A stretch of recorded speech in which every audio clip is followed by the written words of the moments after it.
For today's video ay gagawa po tayo ng bibingkang Bisaya. Diyan, wag na po natin patagalin pa at umpisahan na po natin. Let's go! At yan, umpisahan na natin ang ating bibingkang Bisaya. At yan ang una ko pong nilagay, itong ating sugar.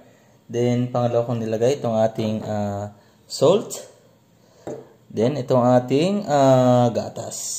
Yan, itong ating milk. Yan, kung wala po kayong milk, pwede naman po yung gata. Basta kung ano yung sukat ng nilagay kong gatas, ang ginamit ko pong gatas is Alpine. Kung wala po kayong Alpine, is pwede naman po yung Evap. Yan po, ito po yung ginamit kong gatas, Alpine. Yan, mas mahal po siya kaysa sa Evap. Pero mas masarap po kasi siya. Then yung ating butter. Yan, tinunaw ko na po siya bago ko nilagay. Yan, kung wala po kayong butter, pwede po kayong gumamit ng margarine. Kumbaga, pang pabango lang po yan. Then, lagyan natin, lusawin muna natin yung ating asukal.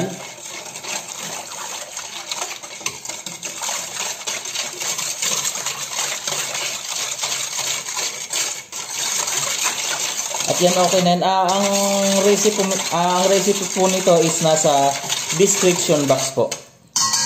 Then, ilagay natin yung ating rice flour. Yan, rice flour po yung ginamit ko na hindi po siya all-purpose. Then, ilagay natin yung ating yeast. Then, ito ang ating baking powder.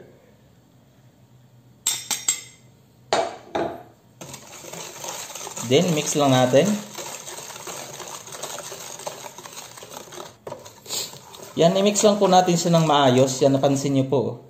Basta kung ano yung nakalagay na ingredients sa description box is yun lang po ang sundin nyo. Yan, kung hindi nyo po alam yung, hindi naman po lahat alam yung description box, pwede po kayong magtanong-tanong dyan. Yan, nasa gilid lang po, pindutin nyo lang po yung description box. So, yan po, nakikita nyo naman gano'n siya kalapot. Yan, dapat wala na po siyang buo-buo. Dapat maayos po yung ating pagka-mix.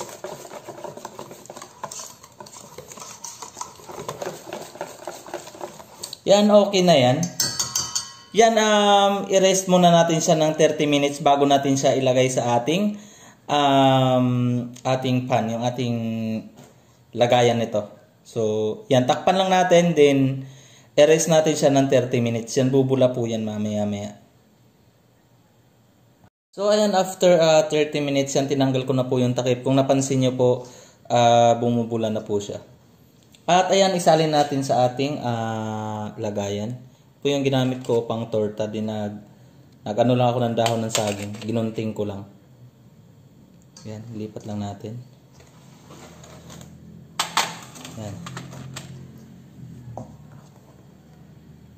Yan, cup lang po yung ginamit ko. Yan, huwag nyo po masyadong punuin.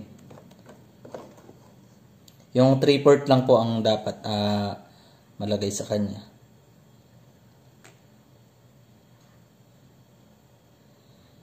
Yan, yung iba nilalagyan po siya ng buko sa taas or cheese, or yung iba nilalagyan pa ng salted egg or mas kilala sa itlog maalat.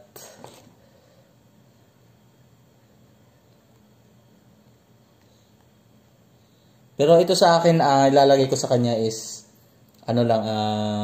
cheese. Yan, okay na po yan. Lagyan lang natin ng cheese. At yan, ito po yung ginagamit kong cheese. Oh. Yan, pero nasa sa inyo na po kung ano yung gusto nyong ilagay, kung buko or cheese ba. Or pwede rin, wala na. So, yan, lagyan lang natin. So, ayan, okay na siya. Isa lang na po natin. At nag-heat na po ako ng oven. So, ayan, salang lang natin. Nakikita nyo po, nag-heat na po ako ng oven. Yan. Medyo maliit lang po yung oven natin, pero okay na po yan. Electric oven po itong nilulutuan ko.